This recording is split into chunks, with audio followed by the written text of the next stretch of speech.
So the President of the United States doesn't just have the authority to send troops into battle, but he has God's authority when it comes to all that's going on with North Korea. That is a message that came from a Dallas pastor who is one of the president's trusted evangelical supporters.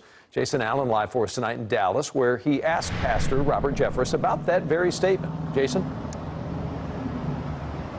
And the pastor told me that he knew the president would face some scrutiny from groups who believe that peace is the only right reaction to the situation with North Korea. But now the pastor is also facing some of that same criticism from people he said are well-meaning but misguided.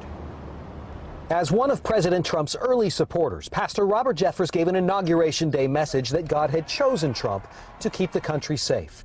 It's also God now, Jeffress says, who gives the president the go-ahead to use war if he needs to. There are moral absolutes. There is absolute right and there's absolute wrong. Kim Jong-Un is an evil person, and I believe that the government and President Trump have a God-given responsibility to protect its citizens from evil. Jeffress first spoke out on the war issue Tuesday with a statement saying, in part, the book of Romans is very clear. God has endowed rulers full power to use whatever means necessary, including war, to stop evil. Disagreement followed on social media, where some told Jeffress to stop putting words in God's mouth. This church in North Dallas displayed a sign saying, "No, Jesus is not cool with nukes." Jeffress sees that as confusion over biblical passages that say not to repay evil with evil. That's talking about our individual relationships. But then in the next chapter, Paul talks about the role of government. Government is never told to forgive or to turn the other cheek. The Bible says government is to, quote, avenge those who practice evil.